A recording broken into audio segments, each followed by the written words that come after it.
dia a todos, graça e paz.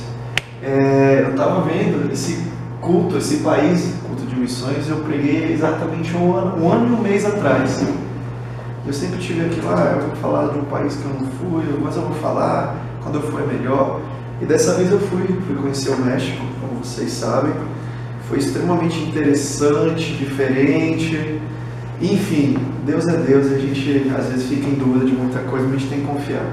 Eu vou fazer uma passagem muito rápida da parte de conhecimentos gerais, etc. Algumas coisas eu já tirei, para entrar mais propriamente na parte religião, evangelho e tudo como é o país atualmente.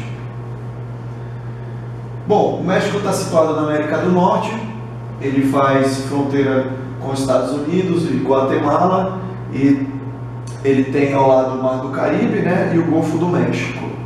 Ele é um país extremamente importante por causa da NAFTA, que a gente vai ver mais logo à frente. A bandeira dele, como a gente pode ver, tem as cores verde, branco e vermelho.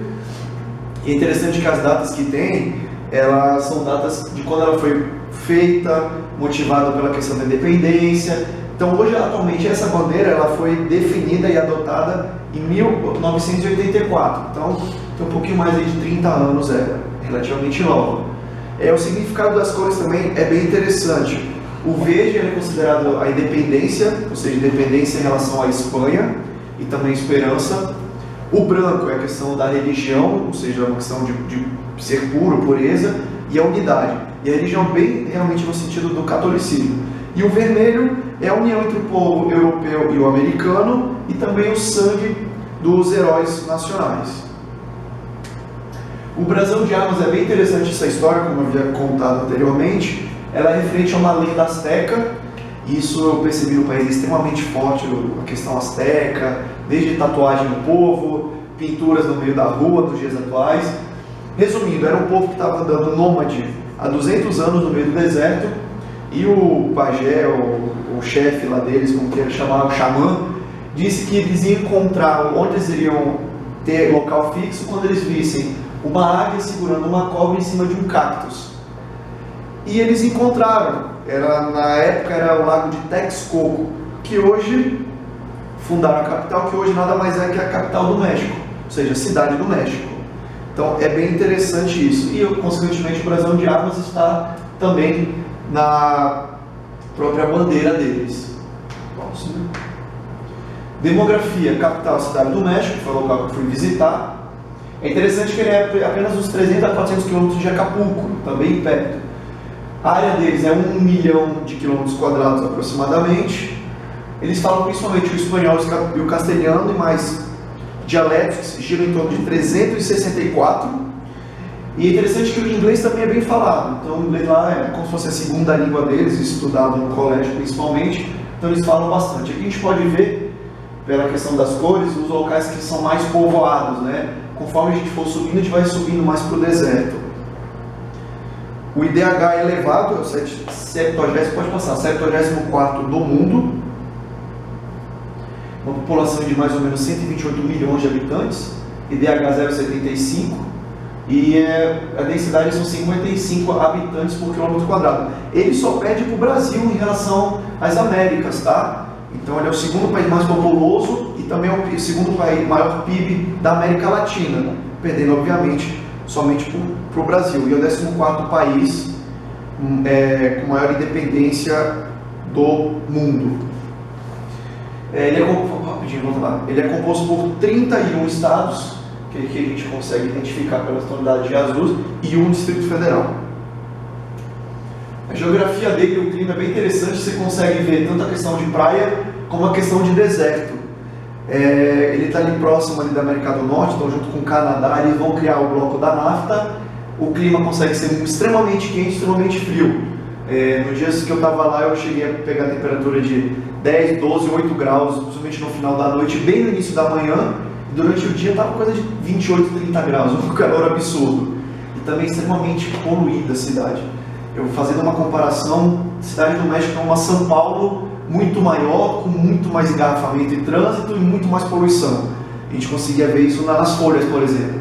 As folhas não chegavam a ser verde, era uma mesclagem de cinza com verde, é bem interessante. Próximo. Etnia e idioma, basicamente a população, 52% são de mestiços, 19% indígenas, o restante é branco, mulato e outras raças. As outras raças aqui a gente engloba principalmente a questão dos africanos, apesar de eu quase não ter visto pessoas negras, né, no país, mas muitos asiáticos no país, até pela questão comercial e etc. Então assim, é bem interessante essa questão étnica. Os mestiços, são os nativos, se é que a gente pode chamar assim, eles têm realmente características muito fortes indígenas. Então é bem interessante isso daí. Política, República Federal Presidencialista, o Henrique Penha, que é o atual presidente deles, foi criado em 1917 essa forma de política. São 6 anos de mandato, sendo que não existe vice-presidente.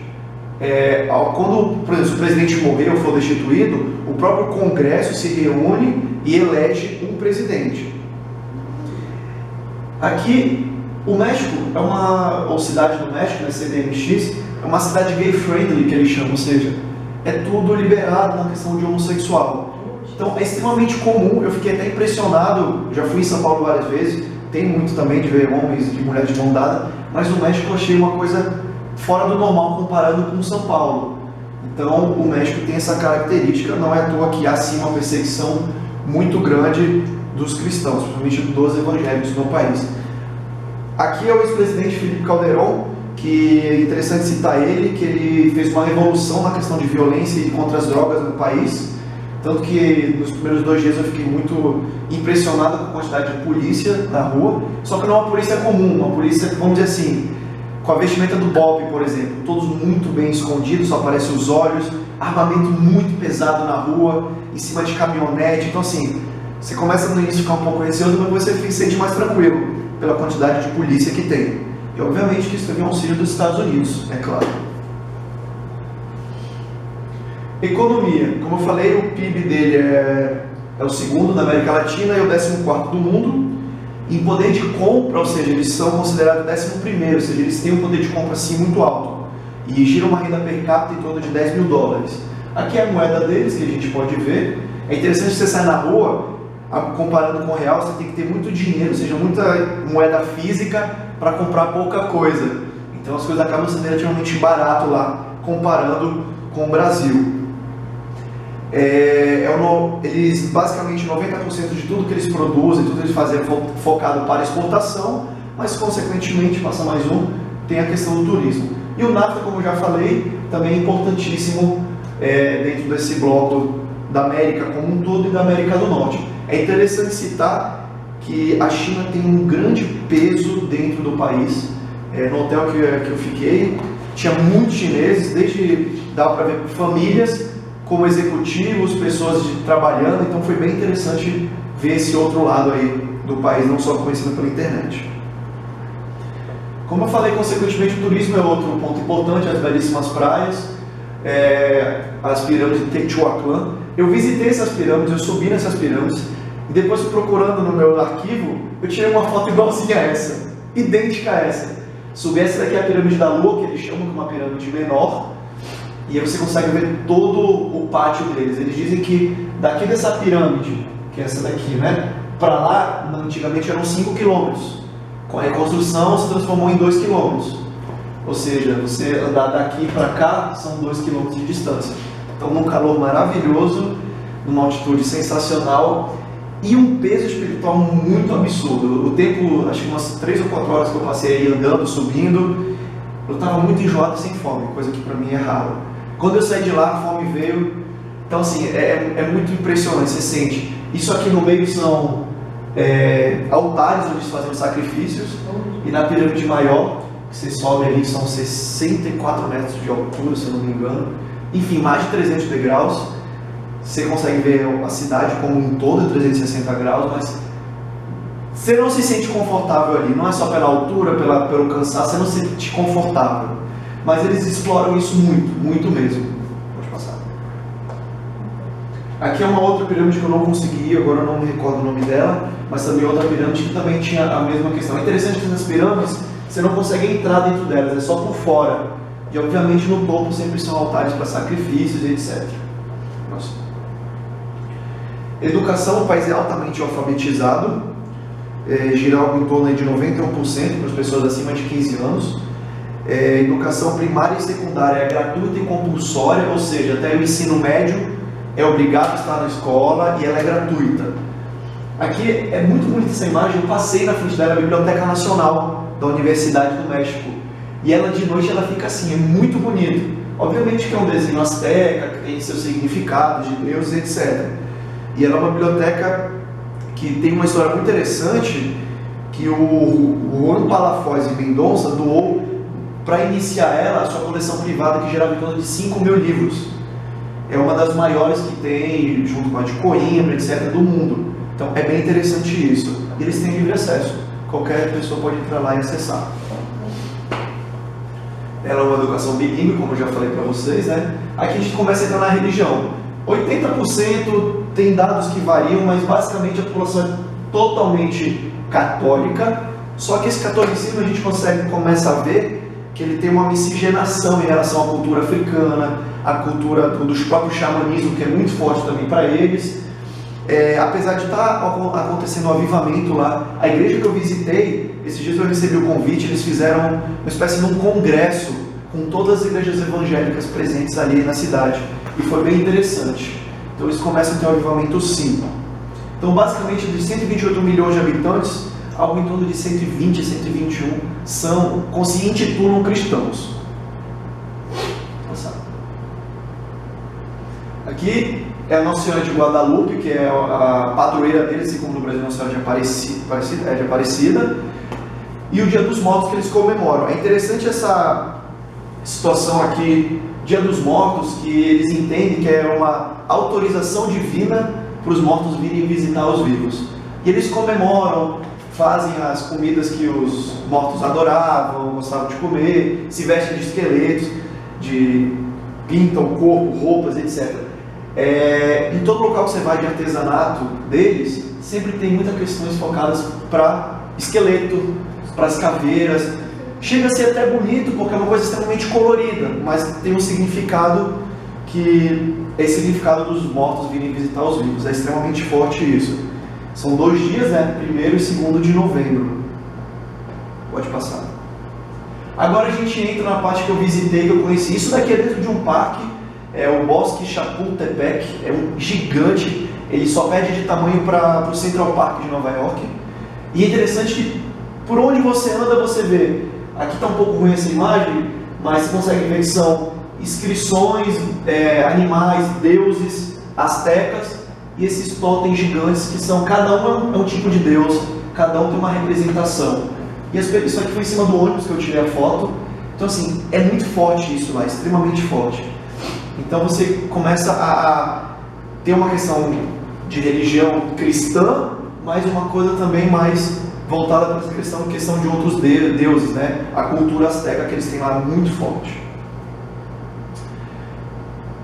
Esse daqui é a Basílica de Guadalupe. É um complexo, são 3 igrejas. Aqui a primeira a gente vê a imagem do estátua do Papa, o João Paulo II. Aqui é a catedral deles, é a mais nova, de 86, se eu não me engano, para cá, que foi quando foi construída. Parece até uma espaçonave dentro, ela é bem bonita. E pode passar mais um.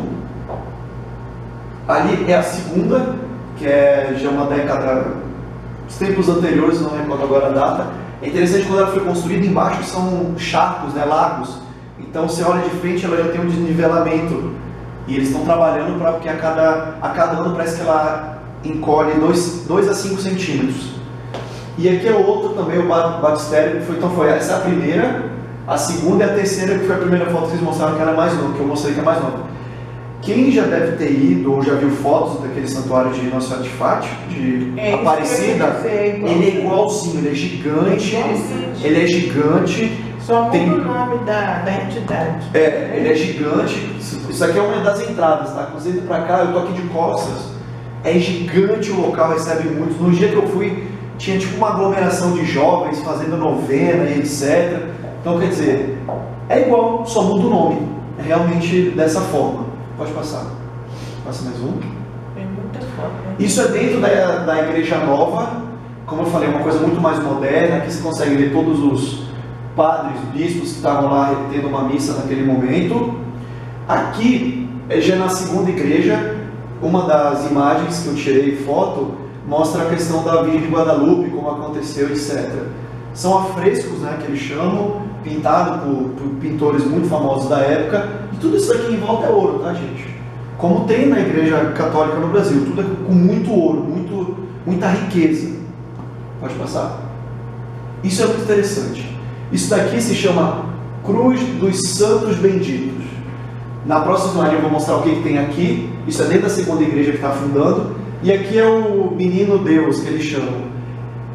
É muito interessante que eles, como eu falei, tem uma sincronia, uma sinergia entre o candomblé, catolicismo, todas as religiões. E é sempre a mesma coisa, o Menino Deus, a mãe, exatamente. E aí uma figura apagada. E é com muitas coisas muito coloridas, com roupa, chega até em alguns locais que tinha comida aqui em volta. É interessante, na viagem que a gente fez para as montanhas, no meio da estrada, logo depois do pedágio, tinha um altar com a Virgem, com comida, com luz.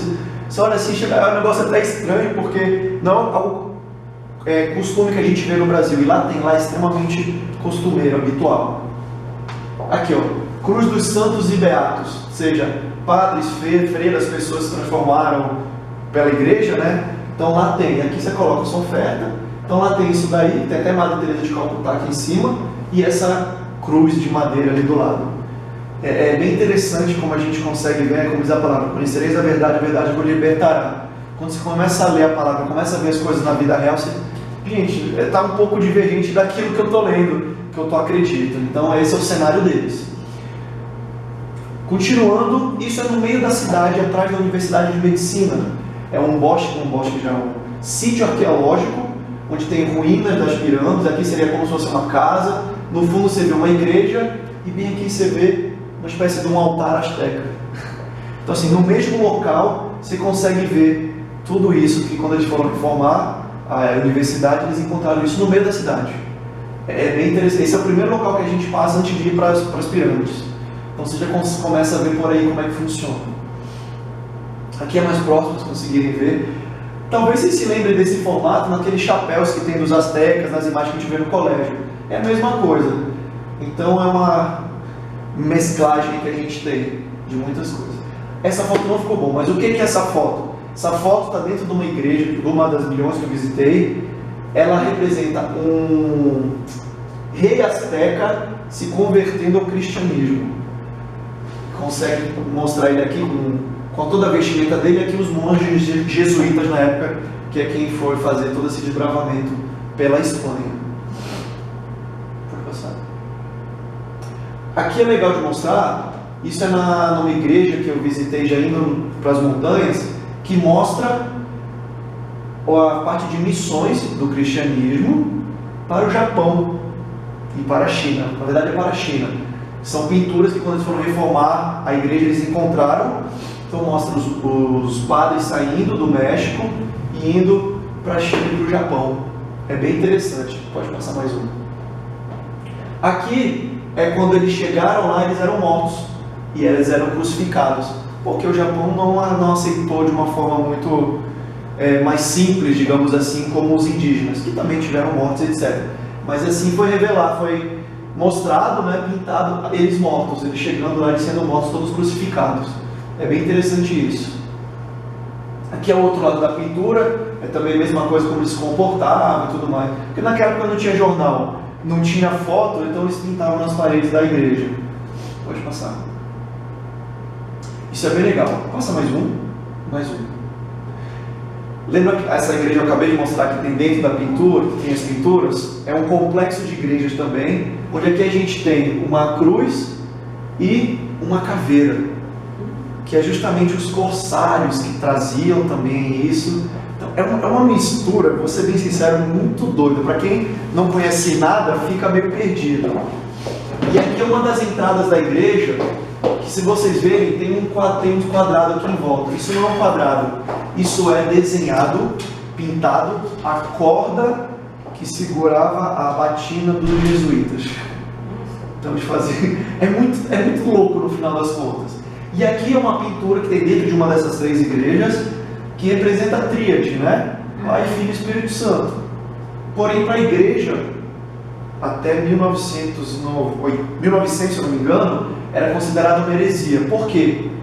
Porque, quando você consegue ver mais perto, a tríade está pintada com a mesma cara, ou seja, a cara de Jesus. Tem aqui o Espírito Santo, coração, etc., mas está com a mesma cara, e em cima tem então um triângulo em cima de cada um. Então é interessante que era considerada uma heresia, apesar de ser Pai, Filho e Espírito Santo, por causa dessa questão. Hoje em dia não é mais considerado, está lá na igreja à mostra para quem quer ver. É bem interessante essa história. Próximo. Isso é legal pra caramba, não passa não.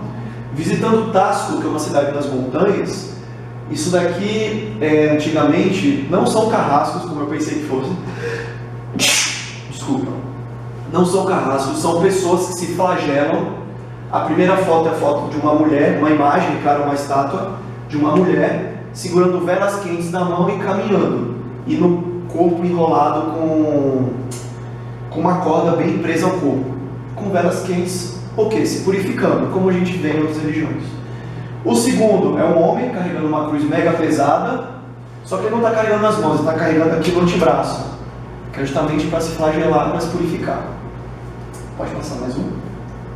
E aqui é um homem também com cordas enrolado no dorso, no tronco, e aqui não é um tronco de madeira, são várias varetas, digamos assim, de espinhos enroladas e presas ao corpo em formato de cruz.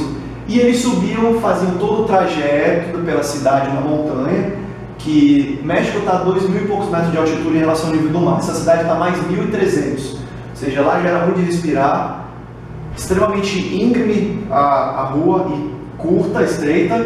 Eles ainda faziam isso. Nos dias de hoje eles ainda fazem, só que não chega a ser desse nível, só para celebrar e comemorar. E mais uma vez, muita comida, muita luz, então quer dizer, tem que ter muita oração mesmo nesse sentido. Então, eles se flagelavam achando que estavam se purificando. E isso tem lá na estátua, tem essas 3 estátuas no canto, que é a última passagem principal subindo a montanha. Aqui é dentro do museu, mas ele retrata como é que é no dia a dia. Aqui é como se fosse um altar que as pessoas têm dentro de casa. Tem uma cruz, por exemplo, ali é o arcanjo Miguel, se eu não me engano, e comida. Comida, bebida. Chama isso de santeria. Santeria, exatamente. Então o que eles têm hoje dentro de casa, com status, etc.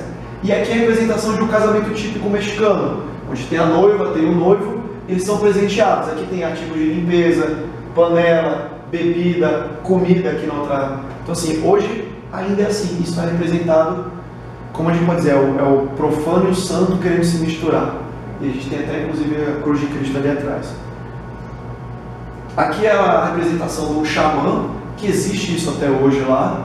Eu lembro que eu passei numa rua e tinha lá, igual como a gente tem aqui preso nas paredes, irmã não sei o que, mãe não sei das quantas, lá também tem, só que é o xamã. É a mesma coisa. Pode passar. Aqui é uma representação, vocês podem ver que tem uma santa aqui atrás na porta da igreja, e uma criança vestida de menino Deus, de santo, que eles fazem esse tipo de passeata, obviamente representando, cobrindo a cara com essa... Ali é uma mulher, né? Aqui é como se fosse uma mulher, e aqui também tem a santa. Esse livro é o mesmo da Babilônia, que é Tammuz. Uhum. Então assim, eles representam também dessa forma, que tem essa forma de procissão. Aqui não dá para ver muito bem, mas aqui no pé dele está envolto como se fosse conchas para fazer barulho enquanto se anda. Então, como mais ou menos eu falei, o profano e o santo tentando se misturar. Aqui é uma forma de procissão que eles têm aqui. Eles fazem isso fazem mais a parte de minério, que ou seja, era um nome em busca da onça, alguma coisa nesse sentido. Esses caras se vestem de saco, botam a máscara de onça, eles saíam atrás de onça, só que era o quê? Mais para agradecer por tudo que eles tinham conseguido dentro daquela mina, porque também eles trabalham com um pouco de prata. É uma confusão mesmo, é tudo muito louco. E realmente visitando o museu e vendo, o museu de antropologia que eu fui, você fica... Gente, é uma confusão danada, então realmente é muita oração para a gente ter o discernimento correto das coisas. Aqui a gente já entra na parte do mundo azteca, que são vários deuses, desde para a fertilidade, para o amor, para a alimentação, Deus disso, Deus daquilo, todos representados por milhões de estátuas que eles têm. Pode passar mais um. Mais um. Volta. Aqui são os 3 principais deuses, que são estátuas maiores. Engraçado que todos são feitos de pedra. Eu achei bem interessante que, assim, isso é muito antigo, deve ter mais de 500, 600 anos. A tecnologia que eles deviam utilizar para fazer, se você vê muito próximo, você vê detalhes feitos na pedra. É bem interessante. E essa próxima imagem que a gente vai ver é uma pedra, se duvida, gente, ela é muito grande, essa pedra, é muito grande. Aqui está grifado, está incrustado, deuses, aqui até dá para ver uma pessoa com cabeça de ave. O que era isso daí? Era um altar de sacrifício. Aqui no meio, a próxima foto mostra melhor, pode passar a próxima foto. Para aí. É onde cortava a pessoa e caía a cabeça dela ali dentro junto com sangue. Tem uns 2 ou 3 tipos, eu não trouxe todos os modelos aqui, mas tem um que tem até uma canaleta aqui para escorrer o sangue, para eles pegarem e fazerem o tipo de ritual que eles tinham. Isso daqui é muito conhecido, gente. Isso foi tirado de uma pirâmide, isso é original. É o tão famoso calendário azteca, que fala sobre o fim do mundo, etc, etc. É muito comum você ver em imã de geladeira, pessoas usando blusa, tatuagem. Interessante ser de pedra, eles não dão valor nenhum pro ouro. Pedra, é tudo de pedra. É um trabalho, volta lá, é um trabalho que você voltar, que você vê aí próximo, tem uma riqueza de detalhes absurda. Mas você chega lá e você sente alguma coisa que, enfim, é muito estranho mesmo. Pode passar. Aqui são as pirâmides, como eu falei, aqui é um outro lado da foto, essa é a pirâmide menor, que é onde aquela foto vocês viram, ela é tirada de tudo aqui. Aqui são pirâmides menores, porque isso na época que existia, é interessante que era a cidade deles. Então aqui hoje ainda tem comércio de algumas coisas, pessoas vendendo, aqui ó, é um altar, aqui outro altar. Então é muito interessante tudo isso daí, que eles ainda exploram hoje de forma comercial, né? Pode passar. Aqui é a pirâmide maior, que é a chamada pirâmide do Sol, que você sobe por um lado, é bem alta, bem cansativo. Aqui não dá para ver, mas aqui no meio, por exemplo, você consegue ver pinturas antigas, rupestres que eles chamam, que foram feito um tratamento para voltar a ser vista. Então você vê eles chamam lá, tem um deus serpente, que é bem grande, então é como se fosse a criação do mundo. Então, quer dizer, é muito interessante, muito cansativo, físico e espiritualmente falando, e eles exploram isso muito mesmo. Bom, o Evangelho, entrando agora na parte do Evangelho, a gente sabe que o México está dentro dos países que há sim perseguição religiosa. Eu tive que quando a gente foi na igreja no domingo, a gente pegou um táxi na porta do hotel, falei, eu quero ir nesse endereço. Aí encontrando o endereço, mas isso é o que lá? Eu falei, não, é uma igreja ali. É uma igreja? Não, mas ali não tem igreja naquela região. Eu falei, não, é uma igreja evangélica. Ah, tá bom então. Aí já vi que até a forma de tratar o passageiro mudou. Realmente, na porta da igreja não tem identificação nenhuma. É uma casa simples, normal. Porque realmente há sim uma perseguição, um pouco velada muitas das vezes, mas há. Pelo que, pode passar mais um, foi identificado, tem muito mais perseguição de forma mais forte no interior de cidades menores, etc. Aqui eu trouxe novamente, ali é uma cidade interior que diz que não é delito, não é crime ser evangélico, porque há sim perseguição. E aqui é o filme Jesus, como a pastora pregou anteriormente. Sim, esse filme também foi lá, pessoas se converteram, é recente, tá? 2014, então tem 3 anos aí basicamente. Então foi mais ou menos 400 pessoas que se converteram após ver esse filme. Então esse filme tem um peso muito forte. Deus usa muito esse filme. Deus usa muito. Aqui é a igreja propriamente. Essa igreja que eu fui, que é a igreja cristiana de Roma, ela é num estúdio de música. Você entra, é um estúdio de música. Cada portinha ali é um estúdio de música. Eles alugam o local. Eu vou mostrar. Talvez eu tenha falado errado o nome. Então ela é uma igreja sim pentecostal.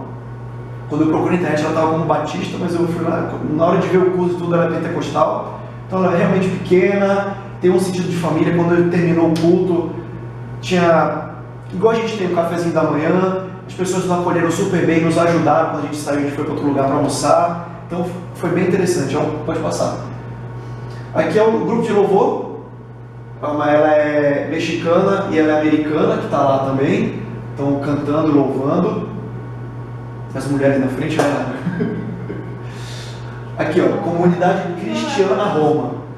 Assim como tem na igreja luterana, né, o livro para você acompanhar, lá também tem harpa cristã, lá também tem.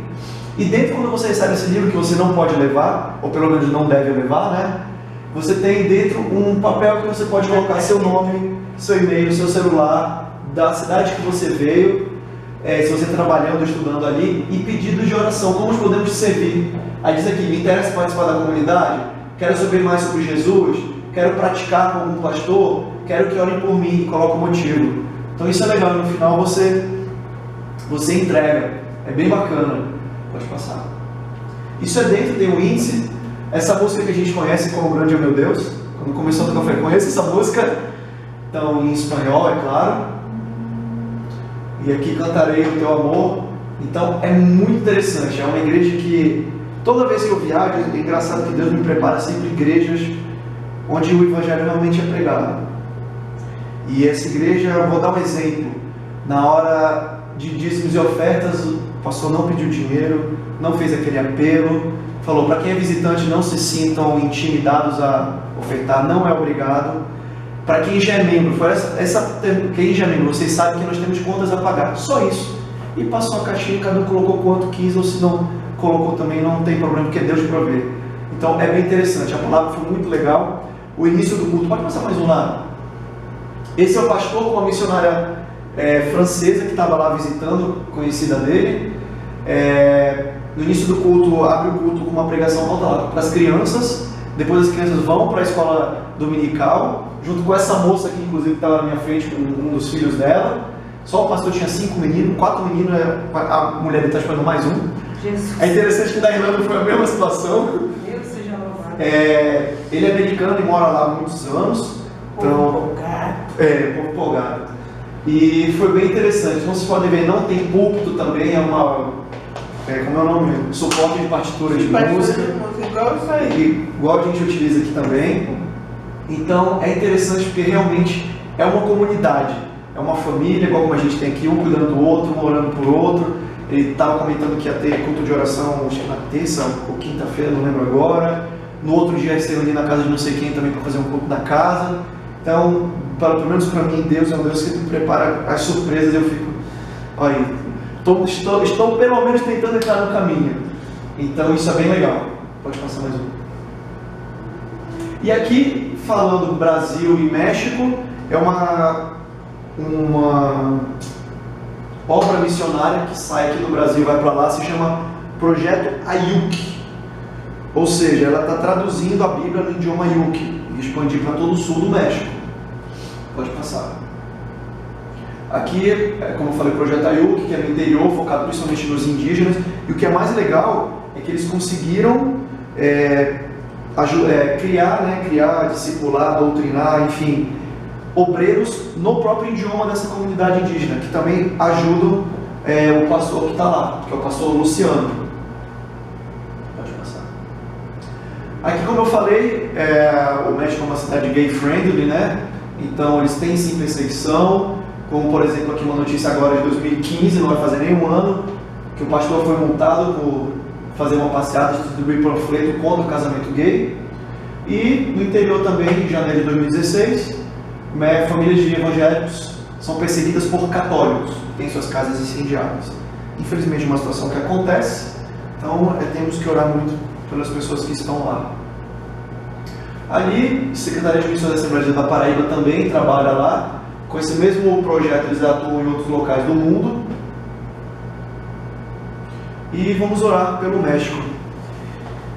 Senhor Deus, obrigado, Pai, porque o Senhor é um Deus de surpresa, o Senhor é um Deus que está sempre tudo sob o Teu controle, Pai. Senhor, nós levantamos um clamor pelas pessoas que estão lá, pelos obreiros que estão lá fazendo a Tua obra, pelos missionários, Pai. Senhor, pelos obreiros também que nós vamos começar a ajudar aqui na igreja. Senhor, levanta realmente, Pai, atalaias, Pai, para pregar o Teu Evangelho. Ajuda eles, Pai. Senhor, guarda eles de toda perseguição, de tudo aquilo, Pai, que nós sabemos que vai contra a Tua palavra, Senhor. Dá força para eles, dá estratégias. E, Senhor, abençoa o trabalho das mãos deles, ó Deus. E, Pai, que aqui também no Brasil, nós que estamos ainda, não temos essa perseguição, temos até um conforto, Pai, de levar o Teu Evangelho, e nós usamos esse conforto como muleta. Nós acabamos não levando o Teu Evangelho, Pai. Então o Senhor nos capacita, tira todo o medo, toda a ansiedade, todo o receio do que os outros vão pensar e realmente, Pai, nos fortalece para falar de Ti para os outros com sabedoria.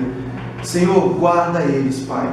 Eu te louvo e te agradeço em nome de Jesus. Amém.